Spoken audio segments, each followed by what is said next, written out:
over.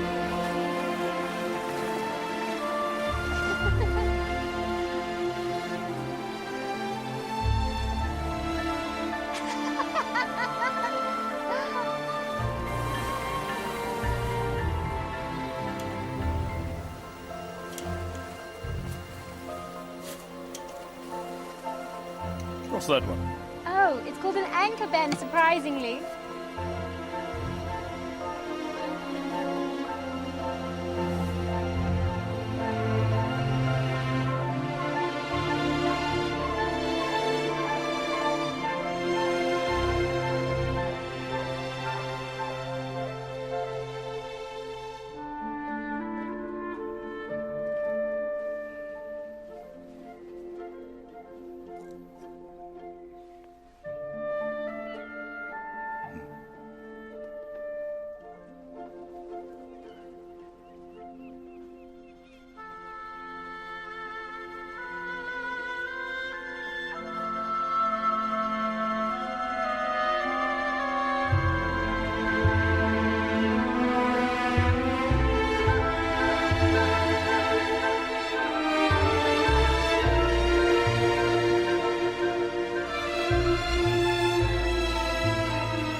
Hello.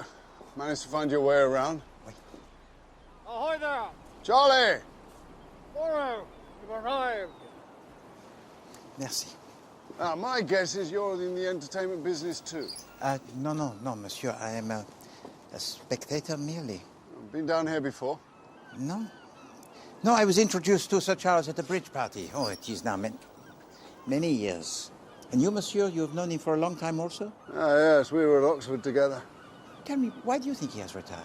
Well, cherchez la ferme, old fruit, that's all I'll say. Dolly, welcome. Good to see you. Poirot. My dear Charles. I'm so glad you two have finally met. Well. My two best friends in all the world. Good afternoon, Sir Charles. Gentlemen. Here is the menu for dinner. Before sailing, it was racing cars, remember? Oui, d'accord. What next? Hot air balloons? If you will excuse me, Sir Charles, it might be a good idea were I to dine with you tonight. Well, that would be lovely. Otherwise, we shall have an odd number of males and females at table. I'm glad you agree. Gentlemen. A remarkable specimen. How long have you had her? 6 years, first in London, then here, runs a place like clockwork. Now the bloody woman wants to leave. She's leaving? Why? She says she has an invalid mother. Sounds unlikely to me. I'd be very surprised if Miss Milray had biological parents at all.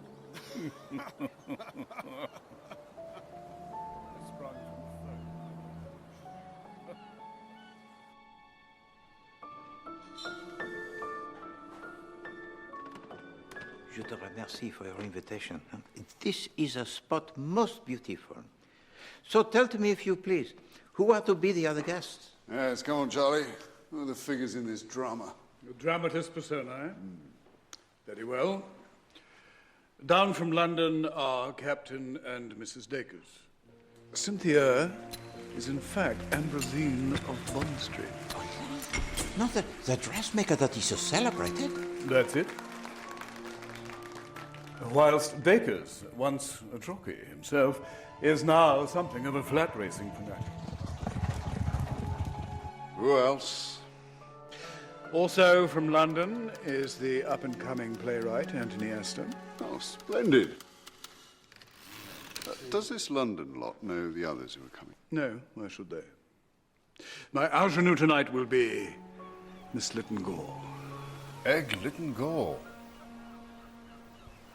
Accompanied by her mother, Lady Mary, the genuine article, long on breeding, short on cash. Then there are the Babingtons. Nothing very notable there, but protocol demands, etc. are best to have the parson along. And then last, and in every way least, the young squib, Oliver Manders. The villain of the piece. Let's just say he's a little bit devious. Accompanied by the chip on his shoulder. Never goes anywhere without it. And that is my cast. But we must not forget Mademoiselle Milray, for she is also to join us. Well, how could one forget Miss Milray? The spectre at the feast.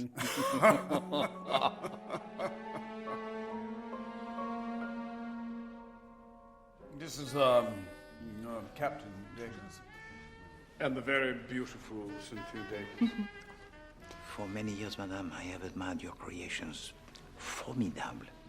How penetrating of you. Any chance of a drink, old boy? I'm just about to make some cocktails. As soon as the others arrive. Any tips for Goodwood? Dacres, you're a man of the turf, I hear. What else do you know? I beg your pardon. What else has she told you? Who, man? Her.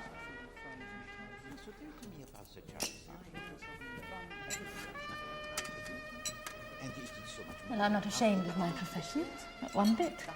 There may well be miners and stevedores and so forth whose budget does not stretch to couture. But if any woman is misguided enough to marry one of them, that, as they say, is her lookout.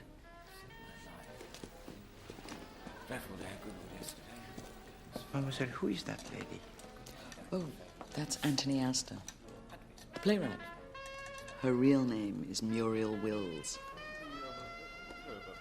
Oh, here come the locals. Oh, you're here. Good evening. Vicar. Come in, come in. Drinks. Aye, aye, Skipper. This is Mademoiselle Littengore, huh? Who calls herself something amusant? Egg. Don't ask me why. Boiled, I like to think. Have a cocktail, egg.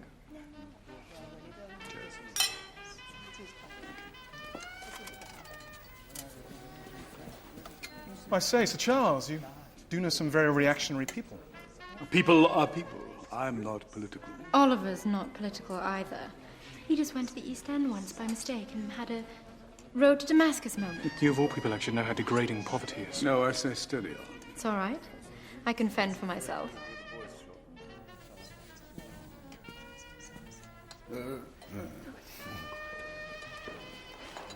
Ooh, do I dare? Oh, go on, Mums. Show Mr. Manders we're not completely ground down by the iron heel of capitalism. I think I might have one too, if my wife permits. May I have my annual drink, dear? He'll do exactly as he likes, as usual. Do come and meet a friend of mine who is actually a detective. A real one? It tastes slightly, It's a cocktail, Stephen, not a pint of mine. Oh, Mr. Babington! What's happened? Is he ill? Out of the way. Stephen, what is It's all right, Tolly. Talk to me. Stephen. No, I'm sorry, he's not. He's dead. What? Oh, my God. Stephen. Stephen, please.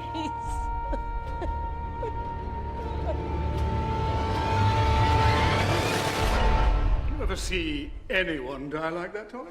I'm a psychologist. I don't see people die much at all. A nerve specialist tries rather hard to keep his patients alive. Something is out of joint. I can't put my finger on it. What if he was murdered? Murdered?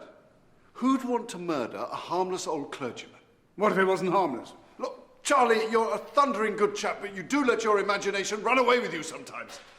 Look, Poirot, you're a crime expert. Do you think anything untoward happened here tonight? We're planning to get that glass, his glass, chemically analyzed. Oh, yeah, it can do no harm. Yes, and what do you think will be the results? Well, all I can do is to guess, Sir Bartholomew, and my guess it is that they will find the remains of a dry martini most excellent. To poison a man with a cocktail, one of many handed around on a tray, it is a technique très difficile. So, what do you think happened? All I know, Sir Bartholomew, is that he was taken ill most suddenly. Mes amis, perhaps the inquest it will reveal to us, huh? I find nothing to indicate foul play of any kind. No trace of poison in his glass, no sign of any wounding. I conclude that the decease of the Reverend Stephen Babington was occasioned solely by natural causes. Natural causes? What a lot of tripe.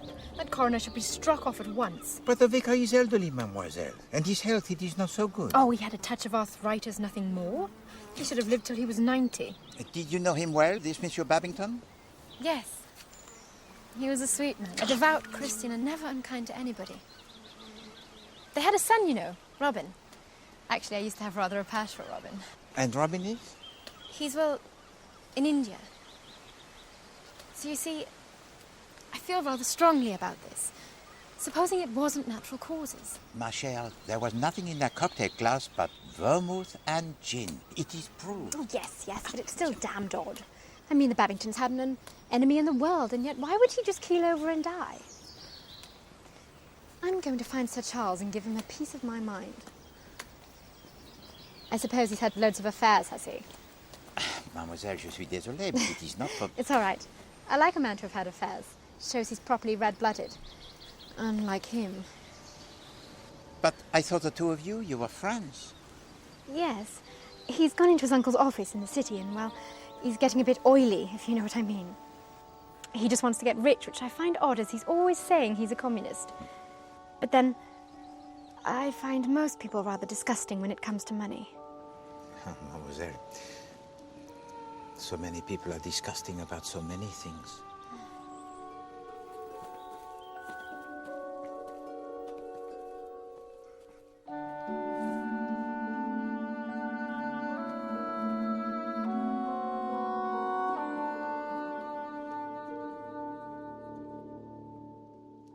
I'm going to say goodnight, Poirot.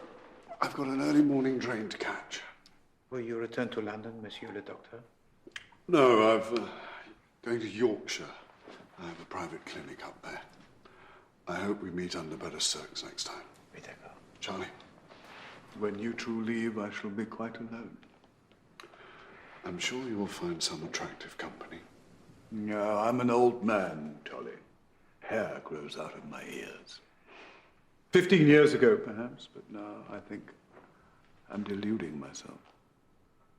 Damned nice though she is. I'm thinking of selling up, actually. Are we? Well, then we may resume our weekly lunches at the Ritz. No, I mean to get away. To where? I thought the Riviera. Monte Carlo. Ah. I make a visit to Monte Carlo each year. No. Where'd you stay? The Majestic, isn't it? Naturellement. Excellent. I need something to take my mind off this awful murder. But then you don't think it is murder, do you, Poirot? Well, I do not wish to disappoint you, mon ami, but I do not see how it could be. No, well, anyway. I don't mean to stay in Cornwall a moment longer.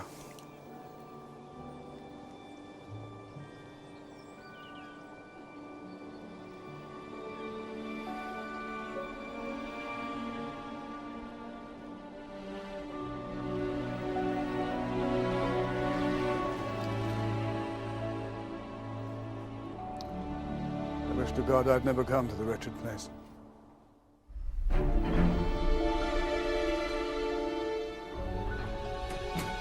Goodness. There must be some money in psychology. Yes, Mums, but why has he invited us here? We barely know the man. Oh, it takes me back to my younger days. The shooting parties, balls. Of course, not an idiot. Received an invitation, that's all. Good morning, Cynthia. First sign of a white coat, I'm making a dash for it. Welcome. Do come through. Hello, Josephine. Thank you so much for inviting me. Straight through.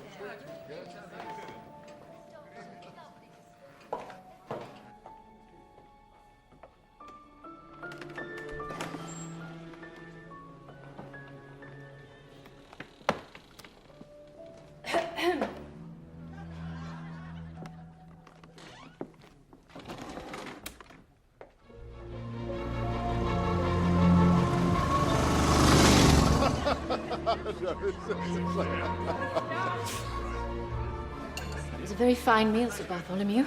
One found the meringue especially captivating. You don't stint on the firewater as well, I'm pleased to say. My dear, good mind. And, Shall we clear life? By Jove, yes, do.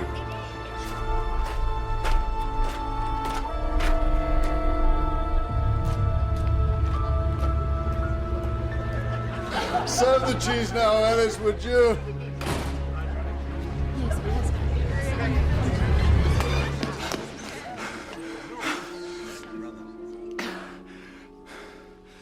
Oliver! My God, Matters, what happened? Bad smash, I'm afraid. I've been up in Cumberland for the shooting. I was on my way back to London when I lost control of my machine. Bit of luck, I was right outside your house, Sir Bartholomew. I'll say. Shall I call the ports on? Yes, thank you. Is this where your sanatorium is? Yes, in the grounds. Oh, tucked away. What caused the crash? I think I had an oil slick. Applied into your wall. Sorry about the medieval masonry and all that. It's an extremely tall tale, Miss Manners. However, we drink to your miraculous escape. As a matter of fact, I'm very fortunate to have you amongst the company, amongst my good friends from Cornwall and London, for the reason that I have something remarkable to reveal. I'm only sorry Charlie Cartwright can't be here. He'd relish it. Why can't he? He's in the south of France. What a pity. Now, ladies and gentlemen, it has recently been brought to my attention that one of you... Help!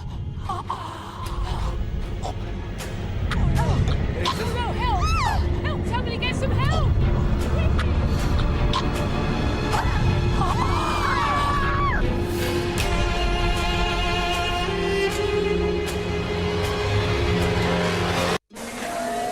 Tout le monde à bord du train bleu.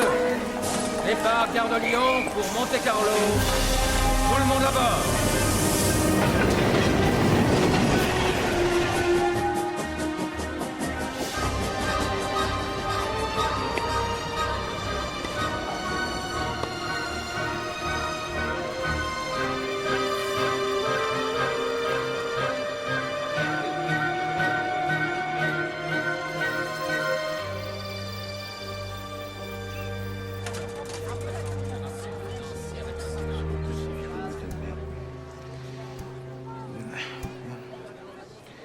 Be cheerful, sir. Our revels now are ended. Jouez avec moi. Non. Jouez avec moi, monsieur. Amuse-toi avec ton volant. Non, non, non, non, madame, s'il vous plaît. Sois sage. Sois sage. Poirot. Ah, Sir Charles, quelle surprise! Thank heavens I found you. Look at this. Oh, yes. We regret to announce the death of Sir Bartholomew Strange, the eminent nerve specialist. His demise occurred suddenly at the end of a dinner party. He was drinking a glass of port when he had a sudden seizure and died before medical aid could be summoned. A glass of port? Now will you take me seriously? We must return to England tout de suite. Dear Sir Charles, I'm so worried. You'll have seen in the papers that Sir Bartholomew is dead. Well, he died in just the same way as poor Mr. Babington. Also, I'm worried about someone else. My friend Oliver. He's acting rather strangely. I can't explain it all in a letter. But you could find out the truth. I know you could. Do come back. Egg.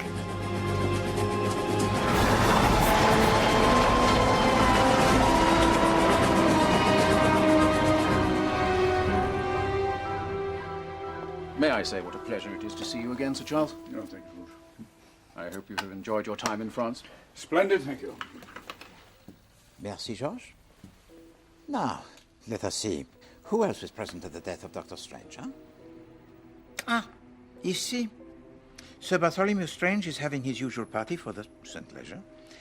Among the guests are Lord and Lady Cardigan, Lady Mary Littengore, Captain and Mrs. Dacres, and Miss M. Wills. Seduction After Dark. I beg your pardon? That was the play written by Mademoiselle Wills. Oh. Yes.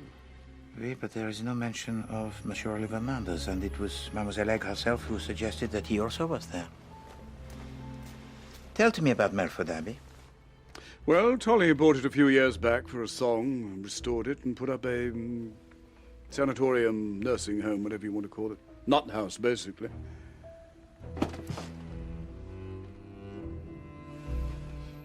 I've got to find out what happened. Someone has murdered my friend. I'd better get off to Yorkshire. I know the Chief Constable quite well. One moment, my friend. In Cornwall, I felt you to be guilty of overstating the case. Because I just found it incredible that such a gentleman who was old and harmless should die a death anything that was but natural. But now we have another death in circumstances very similar. And Hercule Poirot, he must admit an error. And so, if you permit, I myself, Hercule Poirot, will make the investigation, won't we? Hercule Poirot will travel to Yorkshire. It's very handsome of you. Won't it take up your time? What is time in the face of death?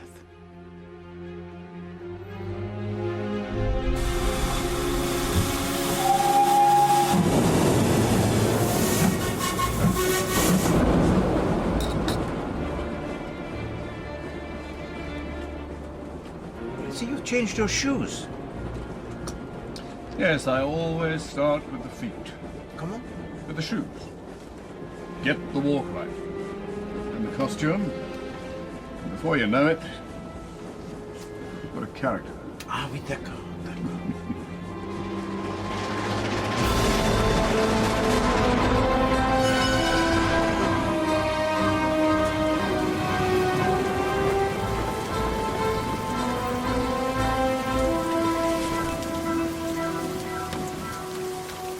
Welcome to Yorkshire, gents. Sorry about the weather, but some of us like it. I was expecting Fred Johnson.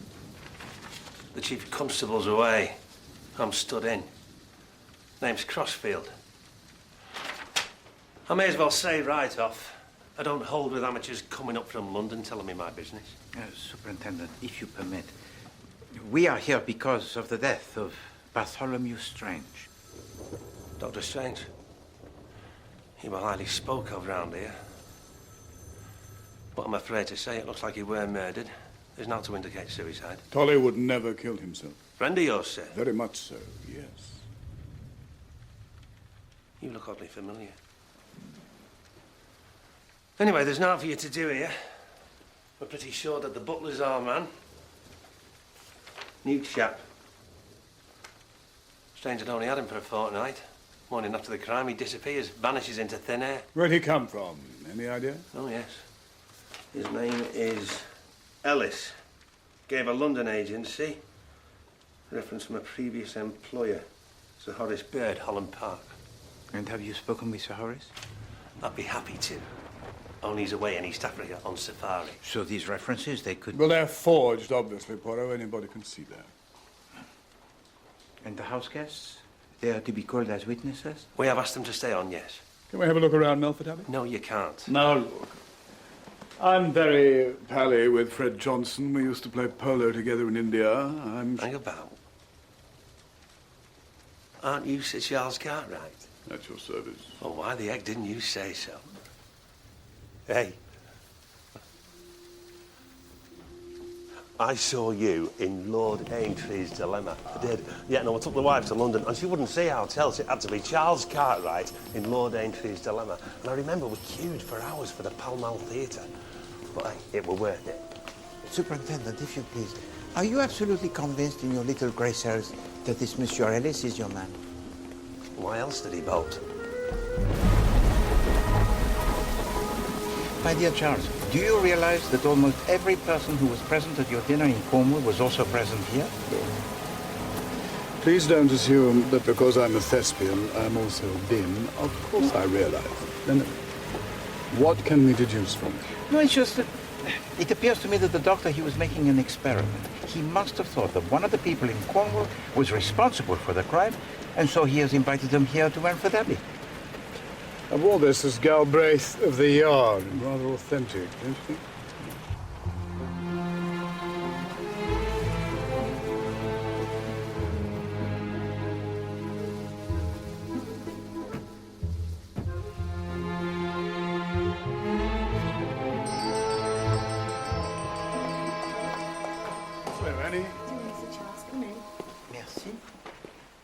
no butler?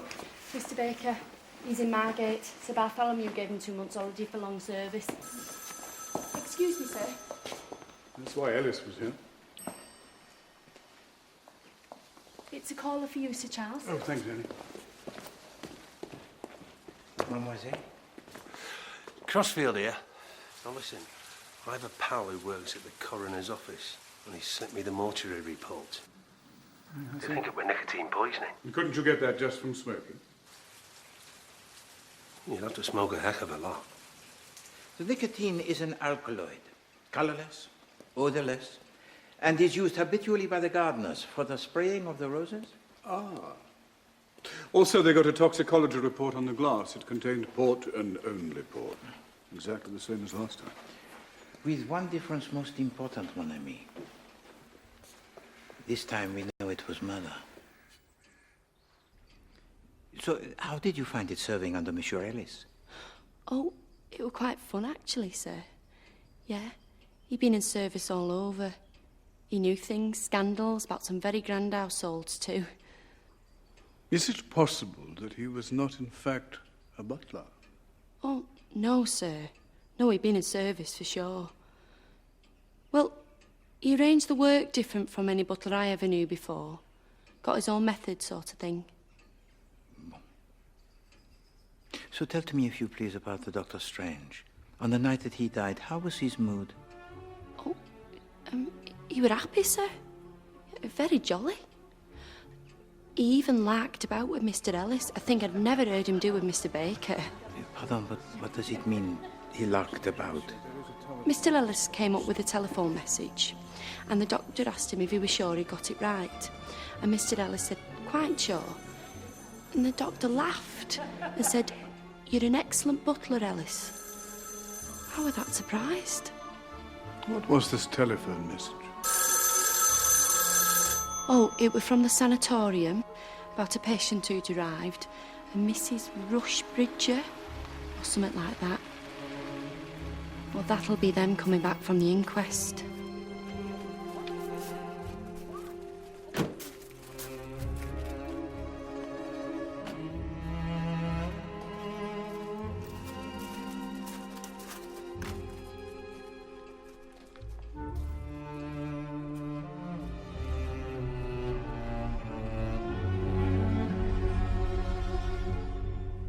Miss Wills, do you mind if we ask you some questions? Do you mind if I call my solicitor? Je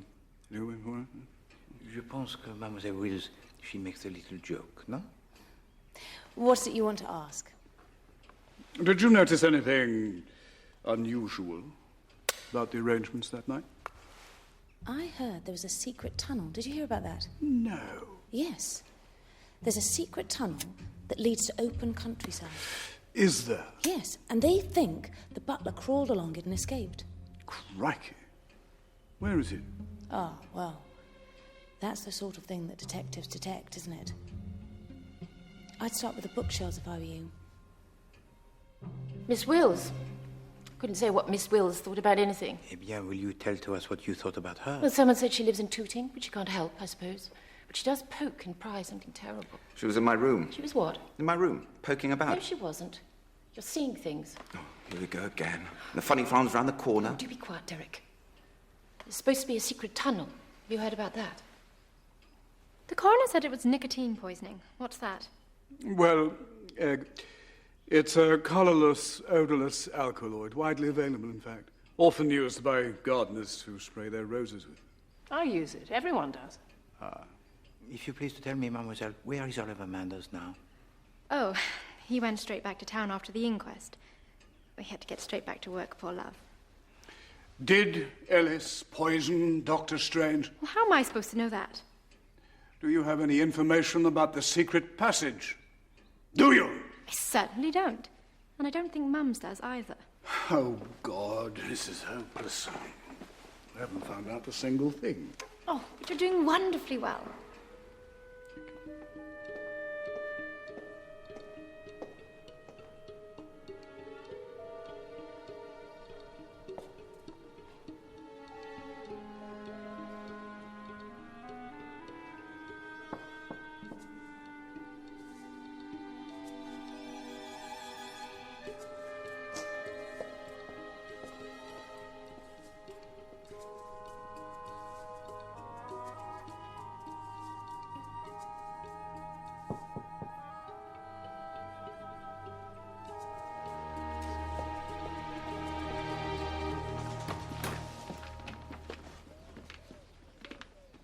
police have already searched Mr. Ellis's room, sir. Yes, thanks, Annie. Merci, mademoiselle. Well, what have we here?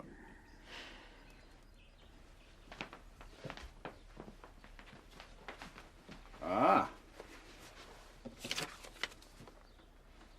He had athlete's foot. Oh. Look. What is that? It's ink. There is something that is discomposing in my mind.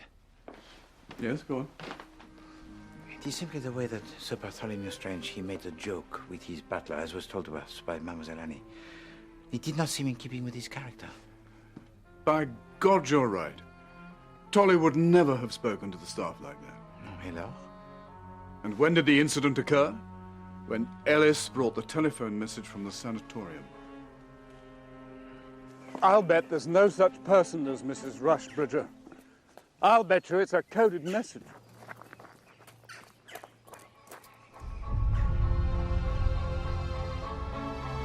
I've just returned from abroad to this dreadful news. I wanted to call in and make sure that everything was shipshape. Dr. Strange was very proud of this place, matron. Thank you. His experimental treatments are often a great success. Well, yes. I was speaking to a chap in Monte Carlo who has a relation coming here. Mrs. Oh, damn, what was her name? Bridger, Rushbridge? Mrs. de Rushbridger? Yes. Oh, yes, she arrived. Rather a bad breakdown. Lapses of memory, severe nervous exhaustion. She won't be seeing anyone for a very long time. Oh, dear. Well, thank you so much, matron.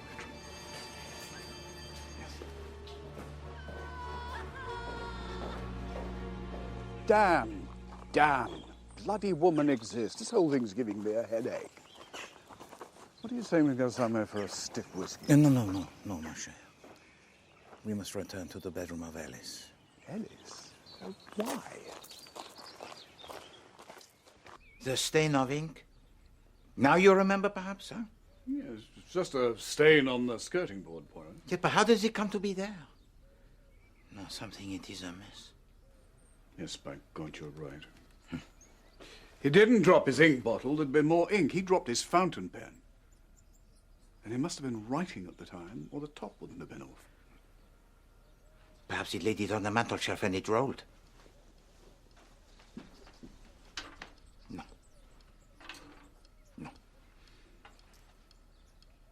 You know, in the theatre, we have to examine the internal logic of all our actions. There's this Russian cove called Stanislavski. Huh? He's writing a letter. He thinks he hears something. He has to hide the letter. No time to rip up a floorboard. No.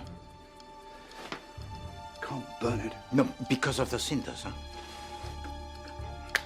La. Only one place. Behind the fire?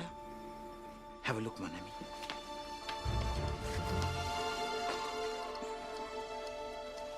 No. Wait. No. Bravo! Excellent! We believe they are letters drafted by the fugitive Ellis. This is to say that the writer does not wish to cause unpleasantness, but John Ellis Butler presents his compliments and would be glad of a short interview touching the tragedy tonight before going to the police with certain information. I am badly in need of money. £1,000 would make all the difference to me, meet me up. So that's it. Blackmail. May I ask who you're telephoning to? Cornwall. The Loomuth Police. So Ellis knew something. He was paid to disappear, and that's exactly what he did. The question is, where's he gone? Wait. My friend, I am convinced that this Monsieur Ellis, he is dead. That is why there is no trace of him. We are dealing with a maniac that is very dangerous. Oh, my lord. Well, what about Egg? Is she going to be all right? Well, there is something that concerns me about the Mademoiselle Egg-Littengor. The stain on the wall? It's ink. How did she know that it was ink? To me, it was simply a stain on the wall. Women have a better developed color sense than us, don't they? Makes me to be suspicious. Of Egg? Oh, no. My dear friend, forgive me, but we must consider every eventuality. Of course we must, but it's not her. It can't be. No. Can't be.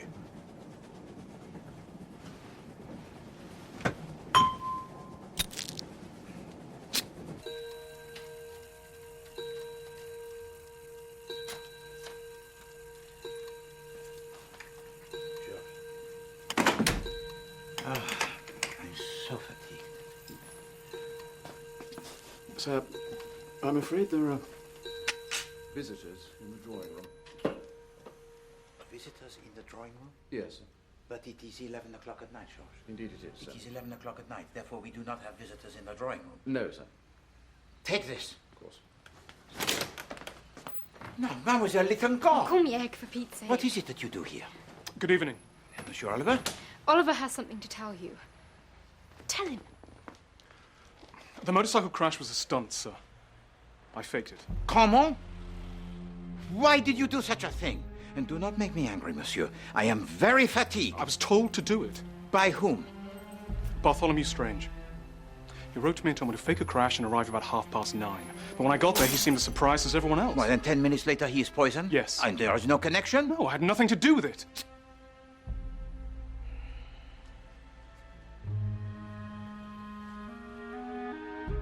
You have not told this to the police? Well, it's going to look a bit windy, isn't it, sir? Why did you obey his instructions? I heard you'd be there. And I knew Charles Cartwright was in France. Oh, Ollie, why are you so wet? Well, I'm nervous. Why I don't bite? I'm mindful of Robin Babington. Don't be ridiculous. Excuse me, what has happened to Robin Babington? Well, Robin fell in love with her too, and she sent me to India. He never came back. Why not? That's enough. He went all mystical, went to live in an ashram or something, totally gaga. He did what he wanted. Did he, or did you drive him away? Did you drive us all away in the end, Egg?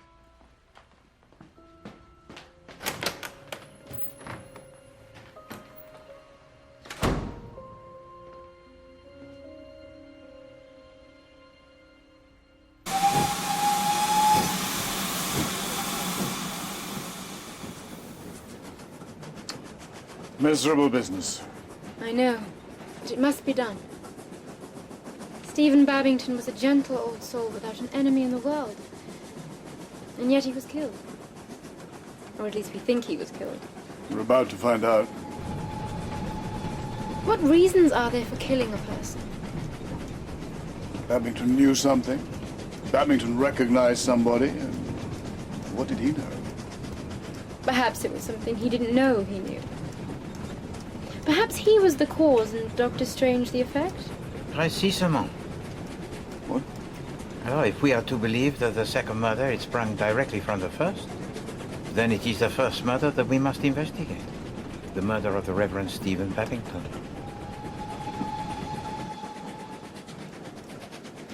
If I hadn't moved to Cornwall, none of this would have happened. I'm deluding myself, Egg. I'm no detective.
Mademoiselle Wills. What is it that you do here? Well, I've never seen an exhumation before. Ah, so this is all, how do you say, grist to your mill? Your command of English is really rather wonderful, isn't it?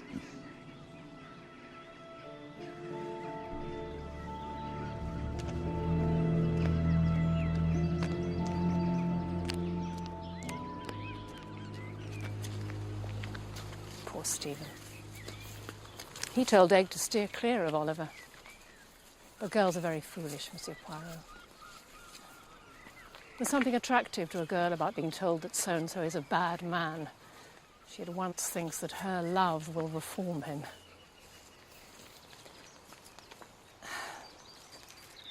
May seem a wicked thing to say, but I was relieved when my husband died, and it was just Egg and I, a little roly-poly baby, trying to stand up, always falling over. Yes, it's a ridiculous nickname. But don't let that deceive you. She's a girl who knows what she wants. On the night that Dr. Strange died, did he appear to be worried about anything? No, he was in high spirits. Seemed to be amused about something. Some private joke. He said he was going to spring a surprise. Sadly, he did.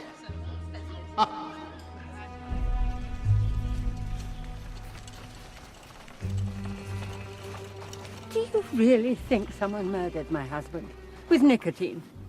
That's what they're trying to find out. All we know is that Holly Strange drank some port and, well, it And it was just the same. I was there. It was just the same. You have some lovely flowers, Mrs. Babington. What are these? Lupins, dear. But I have such trouble with green fly. I have to spray them constantly. Forgive my forthrightness, Mrs. Babington, but did your husband leave you very much money? What? He gave away everything. Missionaries were better off than we were. I used to scold him about it. What about when he was younger? Did he have any enemies? Enemies? No. Stephen was my father's curate. We were engaged for 4 years.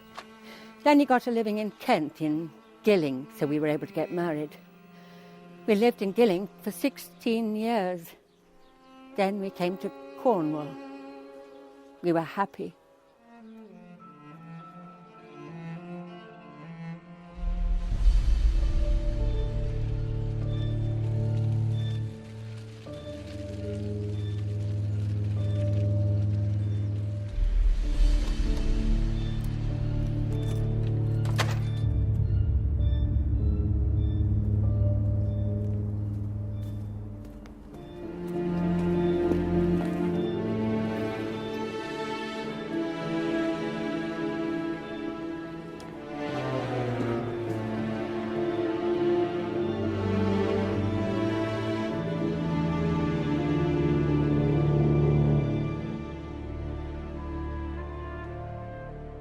I have a little idea I would like to suggest.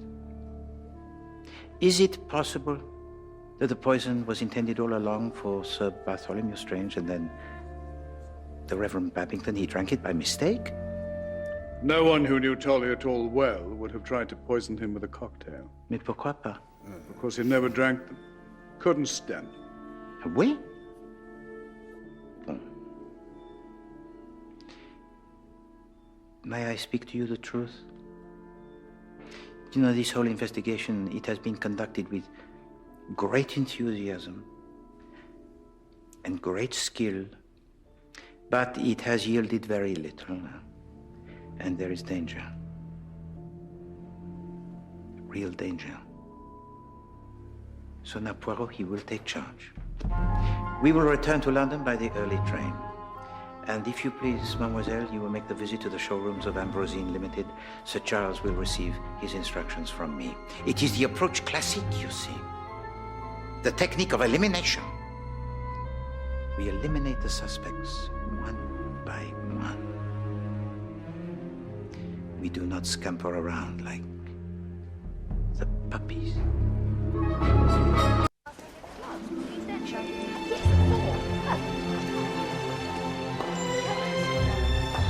Cynthia Day, she's waiting for you. Thank you. Fleur-de-lis on the cuffs. Witty, don't you think? And the waistline is rather penetrating. I shouldn't have it in the red lead colour, though. I should have it in Espanol. And you've come into some money, you say? You have so much personality. You mustn't wear anything ordinary. Have you been back to Cornwall since that party? Oh, my dear, I couldn't. It was too upsetting. I know. And you knew the vicar from before, I think I remember him saying. In a place called Gilling in Kent? Oh, no, Marcel, no. I asked for the blue patou. No, I would never go to Kent. Why would I go to Kent? What's Eden, Kent? Perhaps Captain Dacres. Him? No, he never leaves the 72 Club, except to lose money at some stupid racecourse or other, which we can scarce afford at times like these. Oh, now, look, this is lovely. What did you say your name was again? Egg. Hello, I'm Bacon. You have lovely eyes. Anyone ever mentioned that? Tell me about Reverend Babington. Who? Babington. You knew him, didn't you? In Gilling, wasn't it? Oh, if you say so, my dear. Sorry, just back from Newbury. Had a bit of a poxy day. Funny thing is, I can understand bumping off a doctor for obvious reasons, but I can't understand bumping off a parson. Who'd want to bump off a parson? Who'd want to bump off a doctor? Oh, a lot of people. Doctors are interfering swine. Did Bartholomew Strange... Bartholomew humbug. I'd like to know what goes on in that sanatorium of his. Nerve cases, very likely. All I know is, doesn't matter what your nerves are like, they lock you in and you never get out. They call it a cure.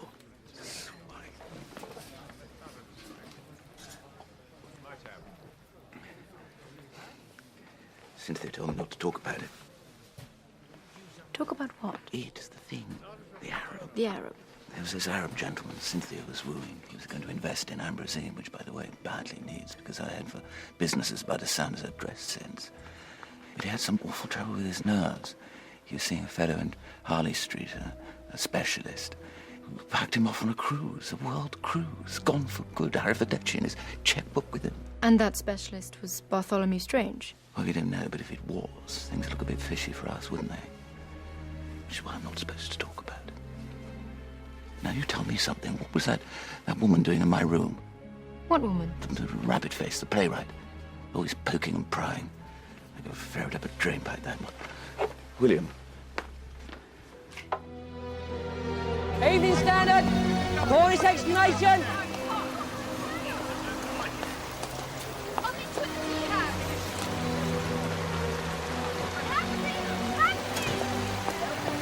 Miss Milray! Oh, isn't it dreadful? Miss Milray, are you all right? Oh, hell.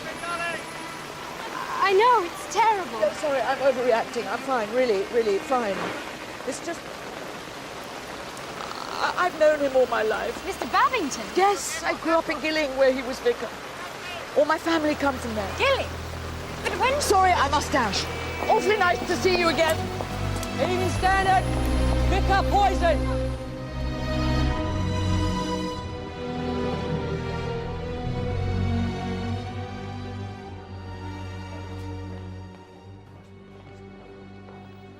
Such a pity you left the profession, Sir Charles. You'd have been perfect in this one. What's it called? Sin in Suburbia. I was playing my part. Geoffrey Winchester. Oh, God.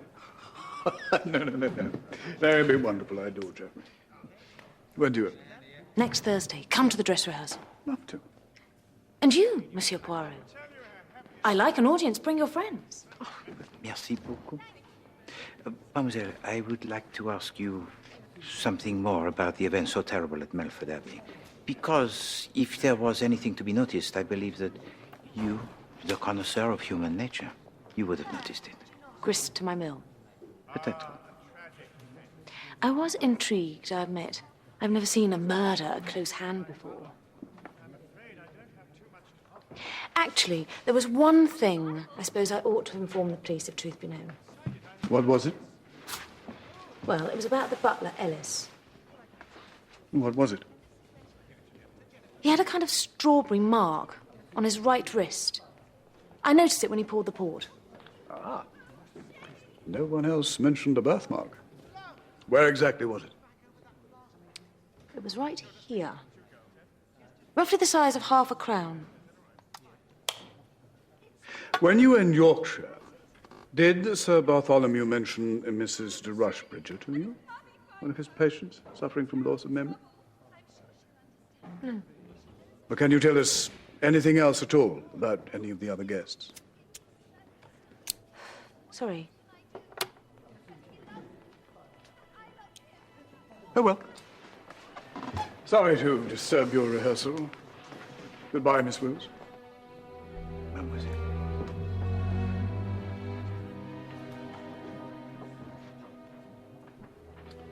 She knows something. I'm sure she does. Faites attention, mon ami. You must be careful. It may not be Mademoiselle Wills that we must watch. So, Cynthia Dacres is desperate for money. Possibly Dr. Strange ruined her best chances of getting some.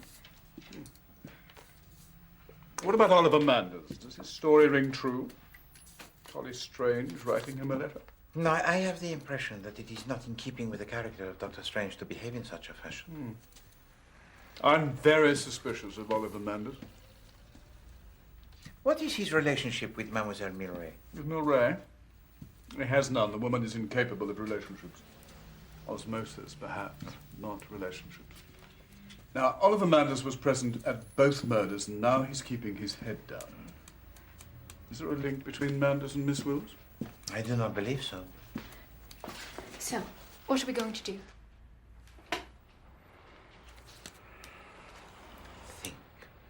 Think.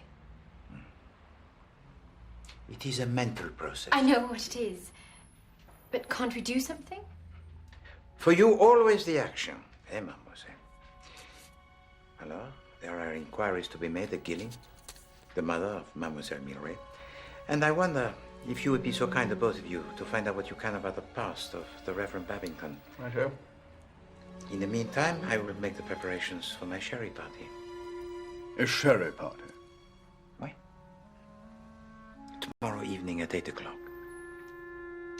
It is the fashionable thing to do, n'est-ce pas?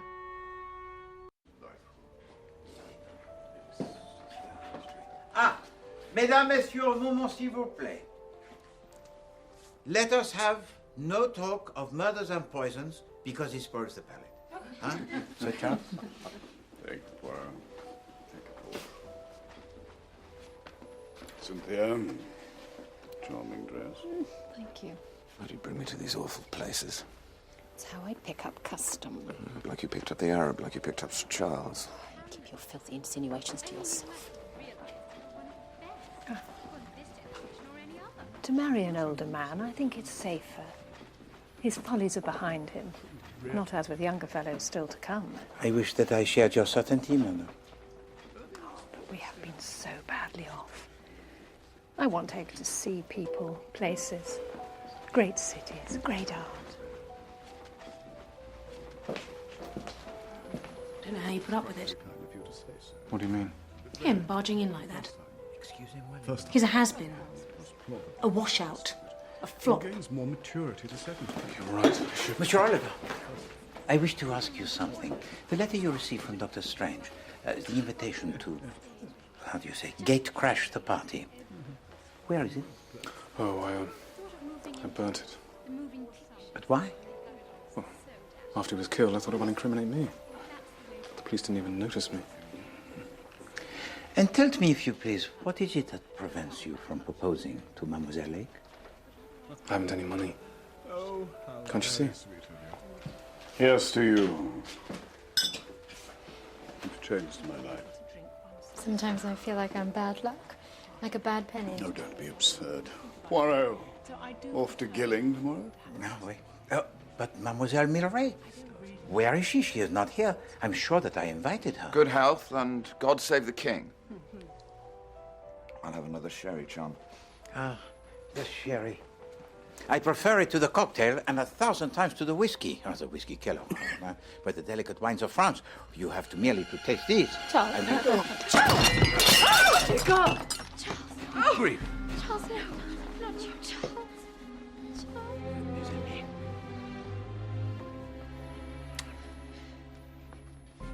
You fool! You absurd play-acting little fool! You think you know everything about everything, but look what you've done! Gently. A performance magnifique, Sir Charles. Bad luck. Still here. You beast. Golly. But why? Monsieur, Madame, I demand pardon of you all. This little farce, it was necessary to prove to you and also to me one little fact that my reason told me it was true. I placed into one of these glasses a teaspoon of the plain water. This water was to represent the pure nicotine. And I asked Sir Charles to play the victim here tonight. Sir Charles, superb. But suppose for one moment that this was not a farce, that it was a real life. What do you think the police will be the first thing they will do? Huh? They'll analyze the glass. They will analyze the glass, and traces of the nicotine it will be found. Why? No, you make the error. No nicotine will be found. Why not? Because that is not the glass from which Sir Charles he drank. This is. The theory of the conjuring trick, mes amis, it is very simple. The attention can never be in two places at the same time. While you were looking at the body, Hercule Poirot, he switches the glass. And this is how both of the murders were hidden so expertly. Alors faites attention. I demand that you listen to me most attentively. This murderer may strike again. If any one of you knows anything at all, now it is the time to speak.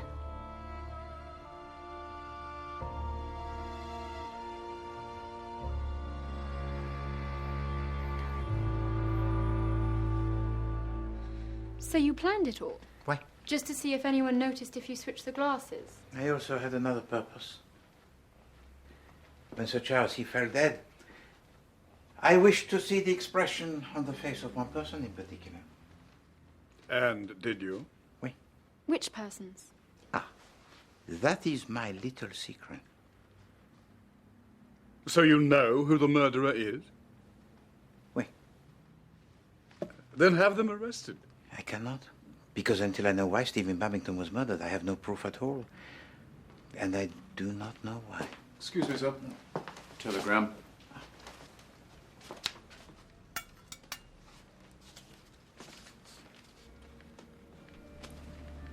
Mille tonnerres.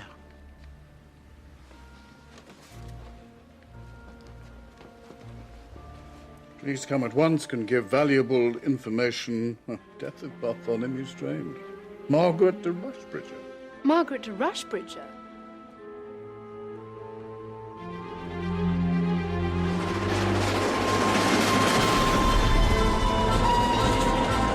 Merci. Good luck. Let's change it down faster. Thank you.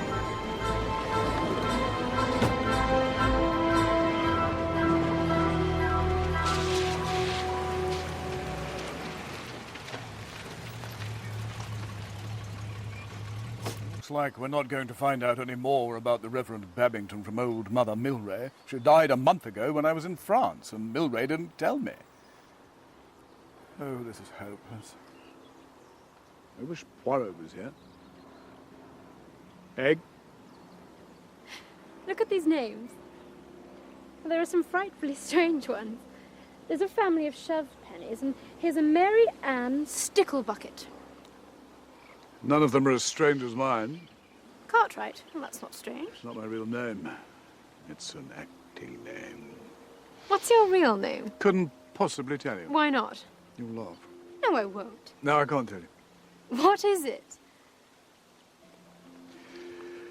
It's Mug. My father's name was Mug. That is genuinely catastrophic. To go through life as a mug. And are you really a Charles, Sir Charles, or are you a sham in all respects? Well, are you really poisonous? Are you the Black Widow everyone says you are? What do you mean? What about Robin Babington? Oh, I don't know. He was always wet. He wore sandals. Anyway, You were in Madras with him, you tell me. No, I was not in Madras with him. I found out afterwards from the consul that he'd sold his passport and grown a beard. And you had nothing to do with it? Well, of course I didn't. And what about Oliver Manders? Are you trying to implicate him in these murders? Because Oliver couldn't kill anyone. What are you up to? Trying to clear the field for yourself? See off the opposition? No, of course I'm not. I love you, Egg, and I would very much like to marry you. I just haven't found the courage to ask you. So you mean you've just been dithering? Well, yes.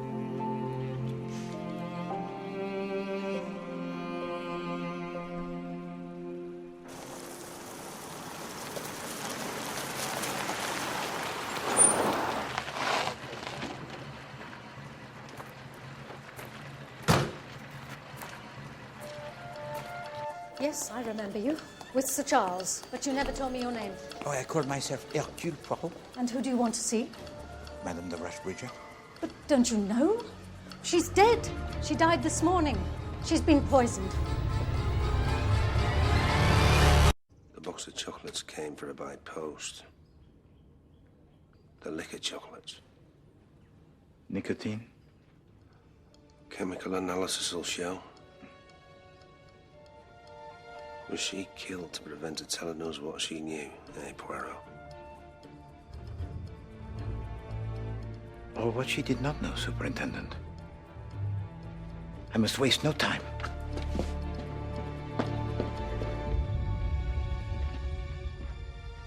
A lad from Melford Village says he was given a telegram by a tramp.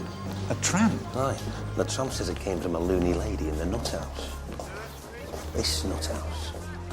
Said he could have 2 bob if he sent it. To me? Aye. To you. Oh. Superintendent, if you please to take me to the railway station as quickly as you can. And also, there is one other thing that I would like you to do for me.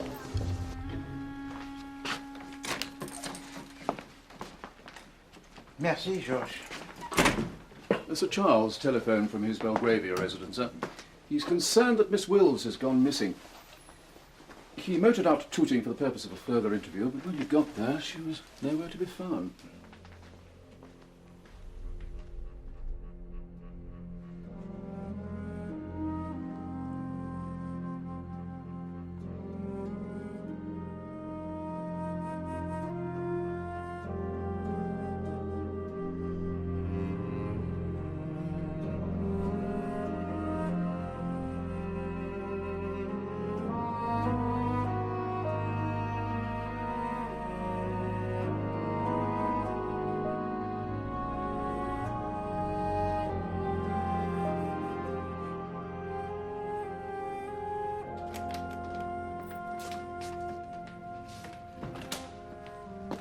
Miss Lytton Gore, sir.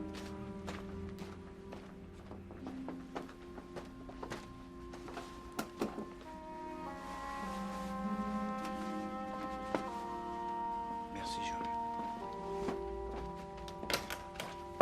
Monsieur Poirot will see you now, miss. Mademoiselle, s'il vous plaît. Good heavens, what are you doing? Alors, I find that the building of the House of Cards is most stimulating to my little grey cells. And so whilst I was in the railway station in Yorkshire, I purchased this pack of cards. But these aren't real cards. No? Well, they've sold you happy families. It's a children's game. I haven't seen these in years. Master Bun the baker's son, Mr. Grits the grocer. Oh, and here's me. You? Mrs. Mugg, the milkman's wife. For I am to be Mrs. Mugg, Poirot, when I marry Sir Charles Cartwright. For that is his real name. Oh, wish me happiness. I've just told you I'm engaged to be married. Oh, pardon, wait. But I do wish you happiness, mademoiselle. But not the brief happiness of youth. But the happiness that endures, happiness that is built upon the rock. I'll tell Charles you called him a rock. He'll think you're referring to his acting. God, they're paranoid, aren't they?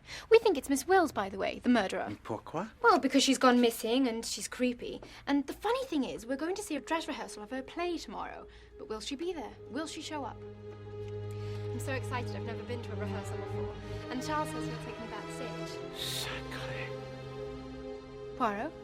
But Poirot... has been blind. Blind? Are you coming? To the theatre? Oh, but of course, and I shall bring everyone. Everyone must come. Oh, do! It's going to be fabulous. I shall round up the audience, but immediately.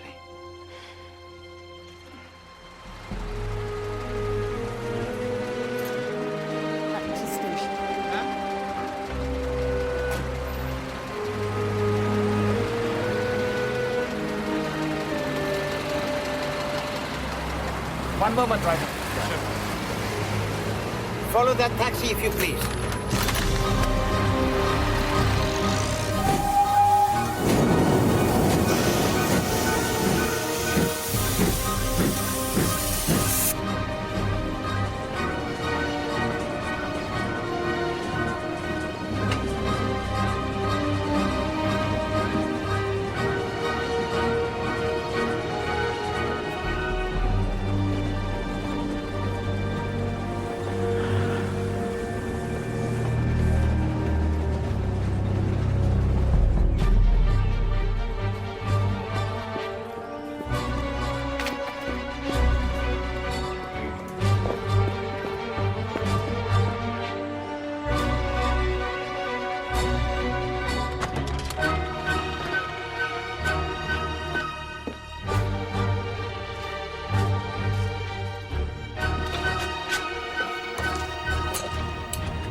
Evidence.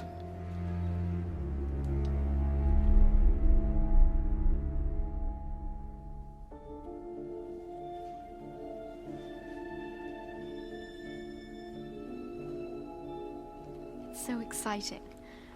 It's only Jeff Winchester egg. Don't expect fireworks.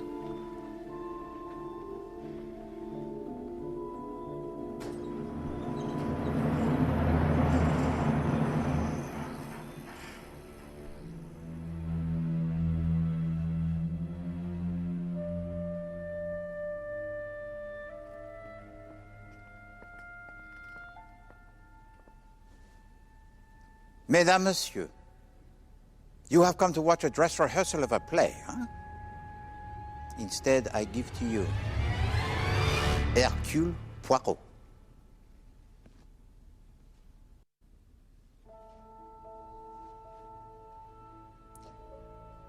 When the Reverend Stephen Babington died, Sir Charles advanced the theory that he had been murdered. I did not think it likely. Stephen! Stephen, please! I could not figure to myself why Stephen Babington should be murdered. Never mind how, as there was no trace of poison in his glass. Until 24 hours ago, when I saw that this murder was both reasonable and possible. Who had the opportunity to poison the cocktail of the Reverend Stephen Babington? Only Sir Charles and his serving maid, who handed around the drinks. But were either of these two at Melford Abbey? No, they were not so. They could be eliminated from being suspects very swiftly. So who had the best chance to put the nicotine in the glass of Dr. Bartholomew Strange at Melford? The butler Ellis, who disappeared.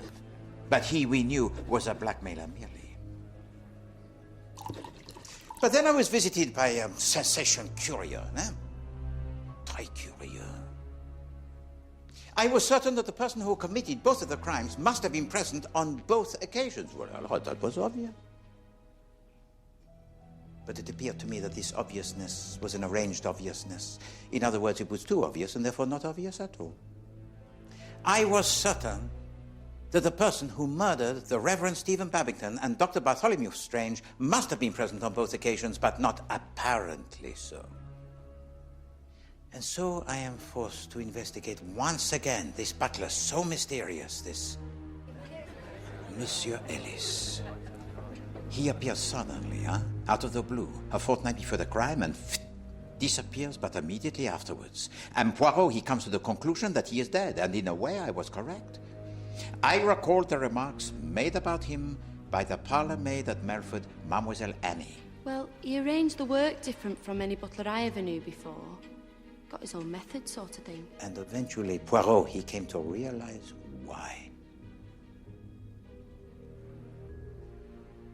Alors, this butler, Monsieur Ellis, was indeed dead.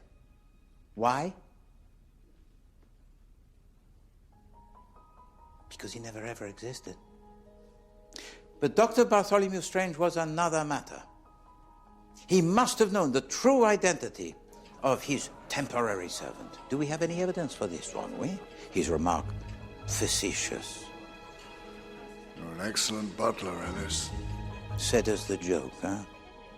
But as told to us by Mademoiselle Annie, the lark. And it would have been a lark perfectly understandable if the doctor had known the butler. It would have been a lark totally understandable if the butler was indeed Sir Charles Cartwright, his old friend. And the doctor had known of this all along. Serve the cheese now, Ellis, would you? And then we'll... I say, what's this? Oliver! I'll second. Shall I fill the portrait? Yes, thank you. Is this for your sanatoriums? It has recently come to my attention that one of you...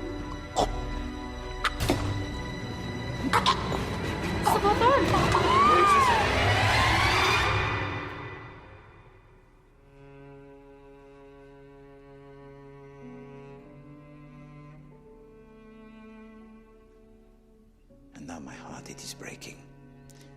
And Charles, it is you who have broken my heart. I hope you know where you're going with this, Poirot. Sadly, mon ami, I do. You see, if anybody at the dinner table that evening had spotted that Sir Charles was the butler, the whole thing could be passed off as a practical joke. But nobody did. Oh, Sir Charles Cartwright is the actor supreme. He is in disguise and he played the part, but to perfection. Even adding the little detail of painting the birthmark on the right wrist. And so the Dr. Bartholomew Strange, he dies. And this butler escapes by the secret passage. And 2 days later, he is strolling about the gardens of Monte Carlo. And what of the letters of blackmail behind the fireplace in the room of this Monsieur Ellis? Sir Charles himself uncovers them. And the letter asking Monsieur Oliver Manders to fake the accident? What could be easier than for Sir Charles to write the letter himself in the name of Dr. Bartholomew Strange? Because he wants to bring you all together again, huh? So that there are many, many suspects. And so I return to Mademoiselle Wills. En effet, mes amis, Mademoiselle Wills noticed the butler Ellis more than anybody else at the table that evening. And when I interviewed her in this theatre, Sir Charles at first, he is gratified that she spotted the birthmark. Well, of course, he likes his audience to notice his skill. But then la catastrophe. I do not think that until that moment, Mademoiselle Wills connected Ellis with Sir Charles. But she is an observer, huh? And when the drinks they are poured, she notices not the drinks, but the hands that held them. And at that moment, Mademoiselle Wills understood that Sir Charles, he was the butler. Because with or without a birthmark, the hand, it was the same. And now he is worried. He thinks she knows something and believes she is a danger to him. When Sir Charles acted the death scene at my sherry party... Charles! The face that I was watching was that of Mademoiselle Wills, and I saw a look upon that face of complete astonishment. And it was then that I knew that Mademoiselle Wills suspected Sir Charles, and if Mademoiselle Wills suspected Sir Charles, then Sir Charles indeed suspected Mademoiselle Wills, and now she was in the danger most grave. So it was on the advice of Hercule Poirot that she leaves her London home. S'il vous plaît, entrez, Mademoiselle Wills.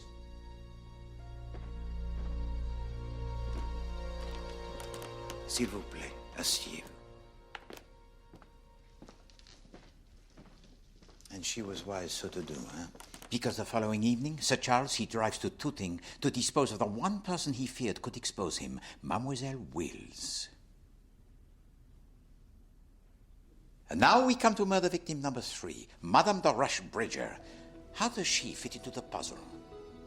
It is my belief that on the day of the sherry party given by me, Hercule Poirot, Sir Charles Cartwright rises early that morning, perhaps even at dawn, to make the long journey to Yorkshire, where he disguises himself as a tramp, gives to a small boy the telegram addressed to me, Hercule Poirot, at Whitehaven Mansions, ostensibly from Madame de Rushbridger. When on my one and only visit to the sanatorium with Sir Charles, I had never even mentioned my name. And why does he do this? Because he needs Poirot out of the way. Oh, brother, one other thing. He even posted a box of chocolates to this poor woman who knew nothing. In fact, she would tell to Poirot that she knows nothing, nothing at all. How could she? She was a decoy merely. And it is for this simple reason that she is dead?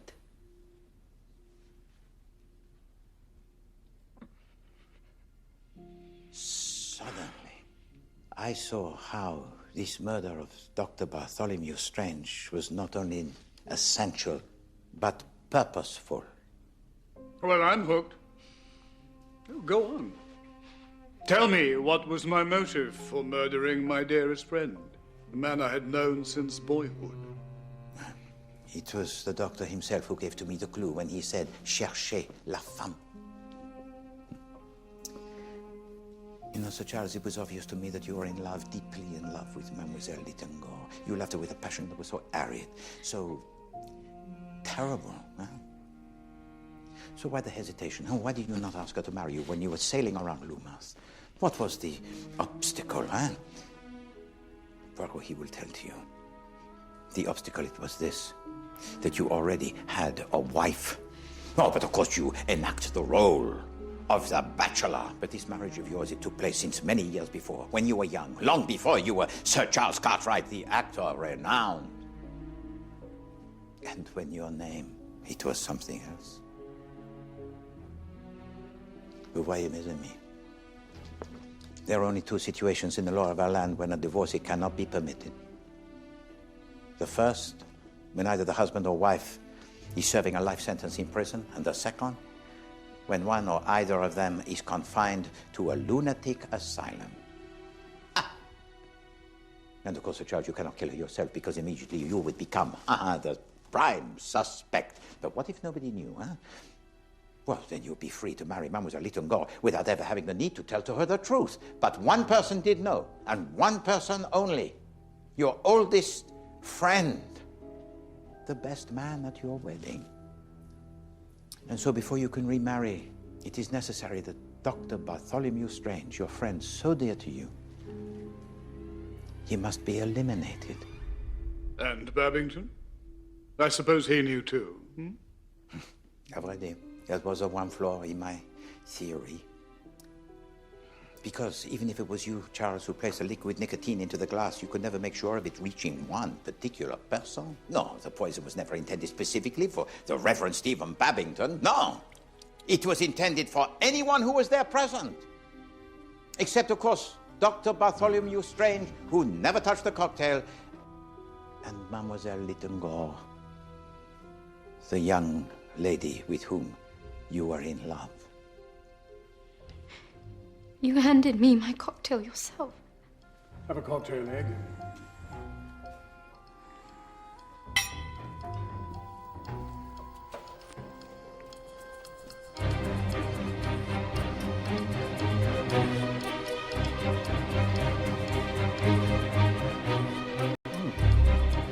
This tastes slightly. The murder of the Reverend Stephen Babington was nothing more nor less than a dress rehearsal. Sir Charles, he is the actor. Stephen! He rehearses the murder before he commits it. And the rehearsal, it goes well. Stephen Babington, he dies. And foul play, it is not suspected, not even by Hercule Poirot, which is why, of course, I was invited to go to Lumos, because if Poirot suspects nothing, nor indeed will anyone else. Et enfin, Mademoiselle Milleray. You knew that your employer conducted the chemical experiments in the tower in the wood. In fact, it was you who paid the bills for the solution for the spraying of the roses. But you knew he was no gardener. And when you read about the death of the Reverend Stephen Babington, that he was poisoned by this very same solution, you did not know what to do. You had known the Reverend Babington since you were a little girl. But now you are in love, with your employer, who is so fascinating. But when you heard about the death of Madame de Rushbridger, you decided that enough, it was enough. So you traveled all the way to Cornwall to destroy the apparatus in the tower, to protect the man who you love. But Poirot, he has prevented you. Superintendent, if you please.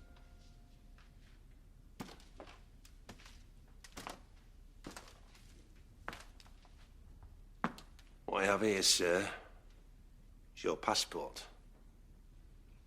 We know exactly when you went to France. And I have here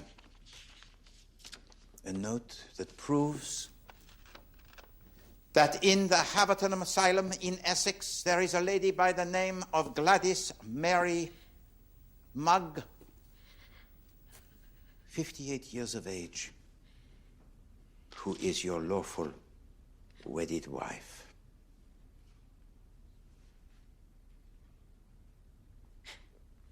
Is it true? Is it true? Egg. It's all lies.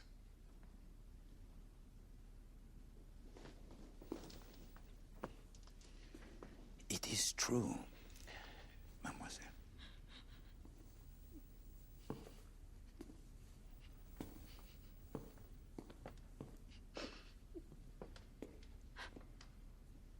I left you. God damn you. What have you done? What have I done? It is you who have deceived me.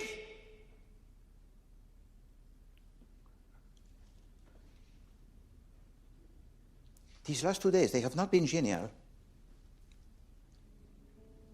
You are deranged, monsieur. Deranged.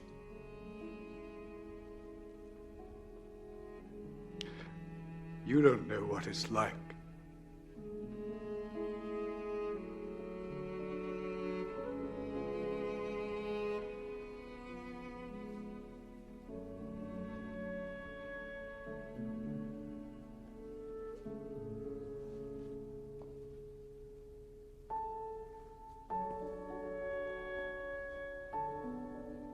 People think you're so happy, so glamorous.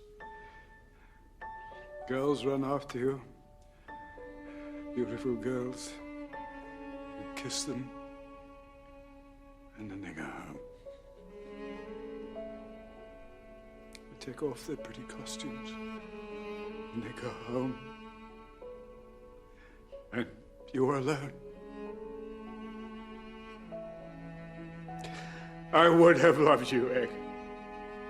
Till the day I died. That's all I wanted. Love. That's so much to ask. It's not enough to kill 3 people for. My friend, your revels now are ended. Oh, well. Damn you.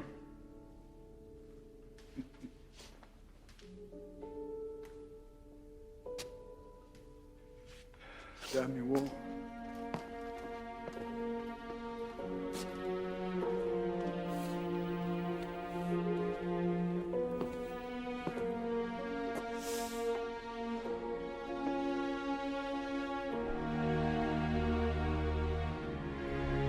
Don't want to say.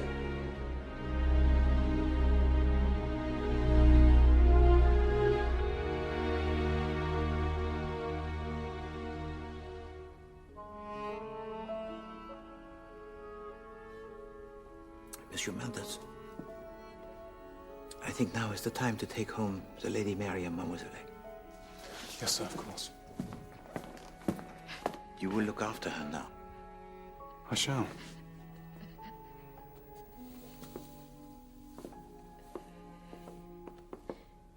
And Mademoiselle,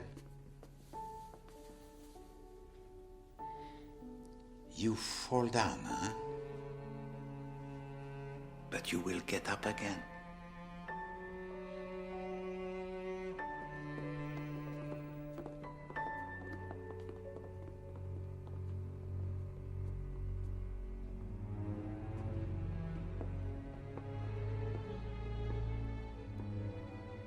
Tragedy in 3 acts, I think.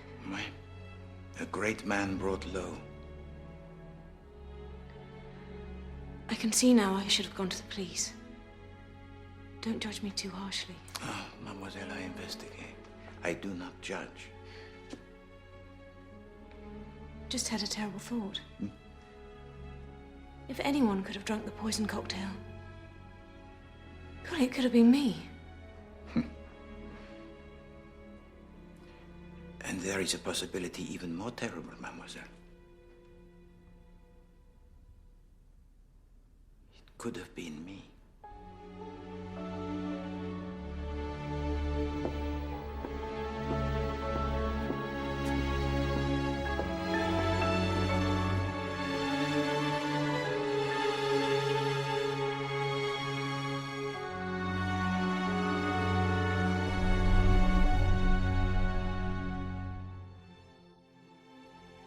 We have a female victim, aged between 20 and 30, naked but with nothing to identify her.